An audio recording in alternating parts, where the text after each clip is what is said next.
Unk. I mean, he's pulling me on board, man. But Big Unk has not missed in months. Now, just stay with me. He's got a lot to do with this story, but please hold that thought. Let's divert. So, Alex Pereira turns on the UFC publicly. And he doesn't use profanity. He doesn't go too far with it. But he does let them know that he's always gone with them. He always backed them.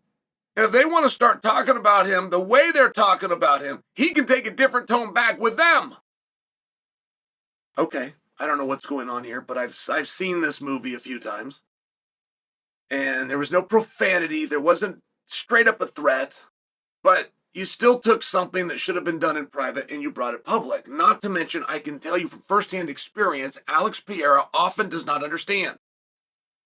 He is a very good interpreter, but he does often get lost in translation. A lot of times he doesn't turn to the interpreter. He hears it himself and he thinks that he's got it. I mean, I'm just telling you, like, whatever the UFC did with Alex Pereira has misunderstood. I talk to the UFC all the time about Alex Pereira, and I'm telling you, they love him. There's a misunderstanding. I know this as soon as I see this. Okay. Turns out he got hacked.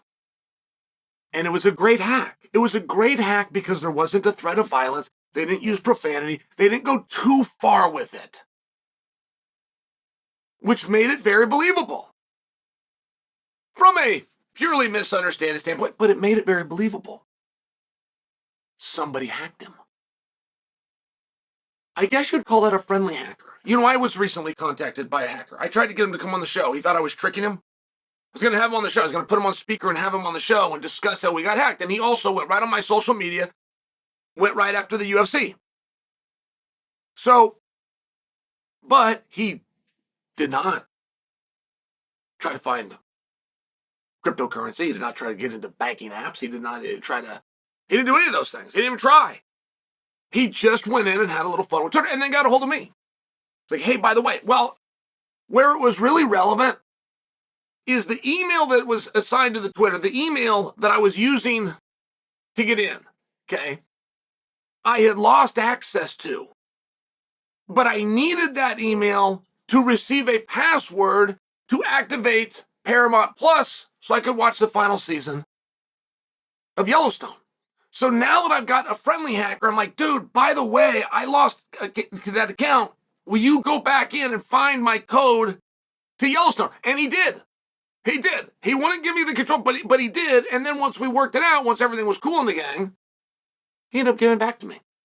And I'm just saying, it appears that Alex has met a friendly hacker. Oh, by the way, much like my hacker found me, Alex's hacker found him. You know who it was? It was Big Unk.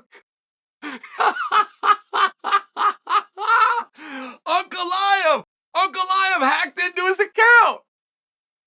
He hacked into his account. He tried to build a fight. He turned on the UFC and he let him know, I'll come back and do it again. Now,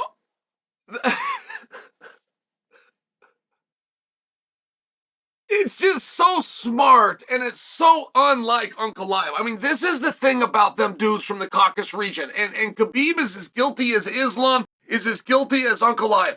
They're secretly funny. They don't know that they're allowed to be funny. They think that that's unsportsmanlike.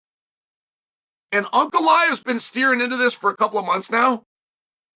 And Ankalaev was a great concern. Ankalaev is not a star. Okay, I'm backing up 2 months. Ankalaev is not a star. Pereira is the sport's biggest star. So when you follow the brand promise that Dana White made for the UFC from 22 years ago, which is the best fight the best, when you do that, you have a chance that not a star switches seats with biggest star. It's a problem. But Ankalaev's been doing his thing, man. You know, I watched Merab go through this. Nobody cared about Merab. I mean, that's just the truth. That's what a mean thing to say. No one cared about Merab. Guys, I can't go places now that Merab's at. It's not fun. It's not because you can't move. I mean, they come out of the rafters to get around this guy. Merab, to tell you how uncool Merab was, his last fight, which is said to be his best fight, he was a co-main event. He had to open over Manny Moicano. This is true. So you're going to tell me right now what a star Merab was? He's not even a main event. He is if he's got O'Malley in there with him. He's not even a main event. But I'm letting you know, now he is. He embraced certain things and got over with you guys. And Ankalaev is on his way to doing that. Now, I get that claiming to do a hack, I get that that's small. It's not enough. But he didn't claim to do the hack and then elbow and wink. He is a man of honor, is giving you his word. He did that hack. And if you go back and you read the tweet, it is something that Ankalaev would say. He didn't cuss. He didn't put down any kind of a gender, socioeconomic class, race, religion. It was a G-rated tweet. It was something that Ankalaev would do. And it's just a great storyline. It really is a very good storyline. And Ankalaev is in an extremely unique position, and I'm curious how he's going to play this. Because he's been given a hot hand right now, which is, you can't screw this up. I mean, he can. He could have screwed it up the last time. It happened. He's in there with Rachik. Khalil Roundtree takes his fight with Pereira. I mean, there was ways to screw it up, but once you're the champion, and you've already beat a guy, and now you're working harder than the guy to get a rematch with the guy. I mean, are you understanding? Are you with me? Like, Ankalaev is trying hard to get a fight with Pereira. He doesn't need a fight with Pereira. Ever. Ever for his legacy, ever does he need that fight. Which is what's so interesting when you see him working so hard to get it. And even something as simple as claiming he hacked his Twitter. There's some things you have to fight about, right? They will tell you from the time you're a little kid that you can always turn the other cheek.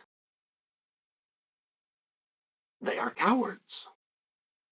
There are not always times. The good book had that wrong.